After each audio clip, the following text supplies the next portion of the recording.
Alright, here's another maths lesson for you to maths. Today we're expanding brackets. What that means for you guys is that you're going to be dealing with the algebra still, simplifying your expressions. We've dealt with this point, at this point with plussing and minusing and timesing and dividing. We've got them out of the way, but we forgot to check the front of BODMAS, and there were brackets there. So we haven't done any bracket work yet with our algebra. So now we're going to see what happens when brackets get involved. So essentially what it looks like for you guys today. You'll have some kind of term on the outside of your brackets. It could be a number, it could be a letter, right? A 2 or a y, or even a combination of them, 3y. What's going to happen is your 2 is going to somehow get into those brackets, and your a and your b might turn into a 2a and a 2b. If the y gets inside these brackets, maybe you'll have y squared and minus 4y's, you think. And then as we put more and more stuff inside our brackets and outside, it's going to get a little bit more complicated, right? So we're going to explain to you what's going on and how to do it, give you a few examples for your glossary, and we'll send you on your way. So here is my little explanation for what's going on when we do expand brackets. It's a thing called the distributive property, that's what we call it, and distributing means to share, right? So basically, if something is multiplying into a bracket, it needs to be shared across everything that's inside those brackets. So in words, every term inside the brackets needs to be multiplied by the term outside the brackets, and it's going to do that separately. Okay, we should be looking inside brackets like this. We've got a 4a, we've got a 5b. We should know from previous lessons that we can't add 4a and 5b together, so they don't go together, they stay apart. What that means is when we expand our bracket to simplify this algebra, our answer is going to have two parts or two terms as well. So to do it visually, we show the a going in and hitting the 4a. We should remember from our multiplying and dividing practice what happens when I times 4a by a. There's going to be a 4 at the front of my answer, and then we can write a times a as a squared, because there were kind of two of them getting multiplied. Alright, the a is not finished though, it hasn't been shared throughout the whole brackets. The a goes on to the 5b as well.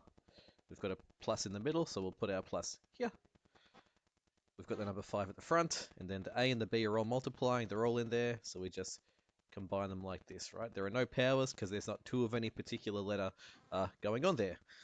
So then it's going to get more complicated. We'll give you this example now, so this can be part of your glossary, so you can refer back to it. You'll be doing more of this work in a future lesson. So with this first set of brackets, the 4b is going to multiply in to both of these parts.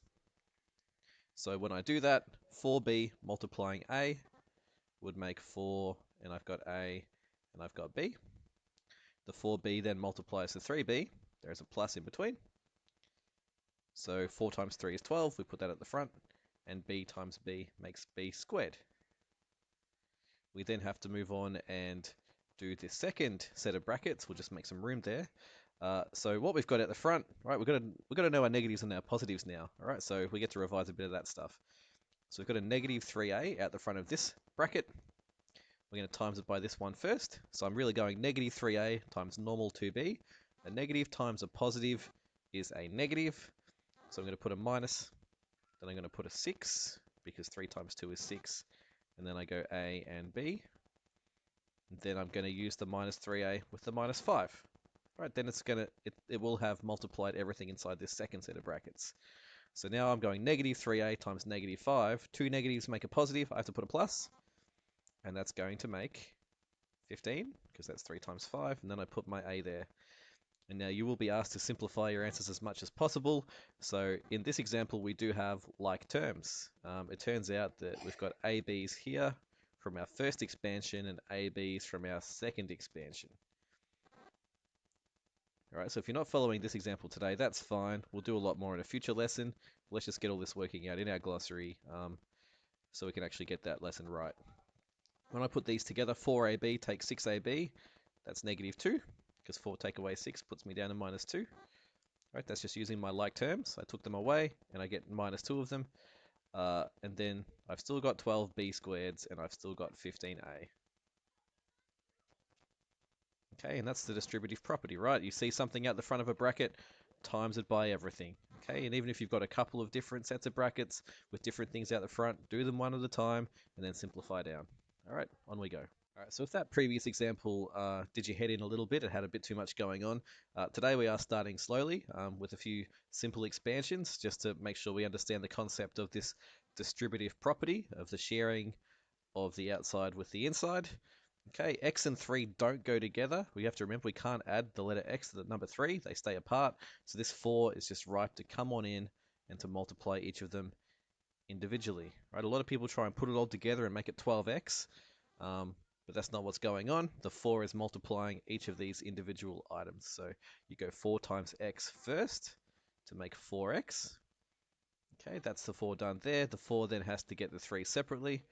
There's a plus in between. We put it there, so it's 4x plus 12, right? We just put the 4 here, and we put the 4 there. We can't put this term together with that term, so we are done. Right, example 2, we're doing the same thing, but with a variable now, with a letter. So let's just think about what happens when the letter A multiplies into these things separately. Right, so first we multiply A by 4A. Right, so there's our 4 at the front. Now A becomes A squared because there was 2 A's multiplying together. Now we can multiply the A by the next term in the brackets. A multiplies 5B. So the 5 is there.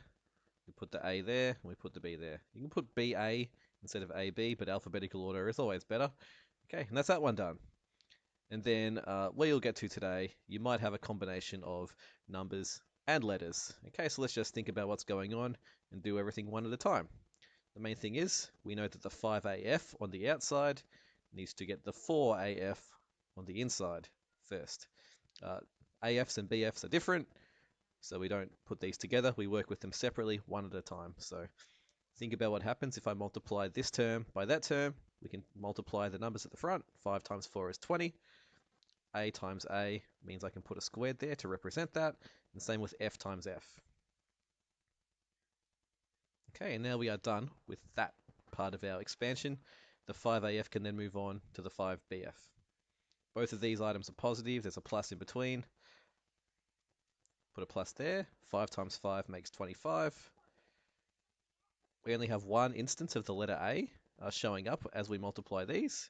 Right, there's an A here, there's no A's there, so I'll just put one lot of A, no powers, because there's not 2 or 3 of them. There's only one B as well, nothing else to power it with. But then there's an F here and an F there, so the F can get squared. Alright, so you've just got to be really careful, one thing at a time, numbers first, one letter at a time. Ask yourself if we need to put any powers on them, and hopefully you'll get it right. You probably won't use this stuff in real life, but hey, look at all these really, really important skills that you're working on, right? So even if we're not learning something that's useful for the rest of our lives, this is making us smarter just by doing it, right? And, isn't that just something, it's good to have a big brain.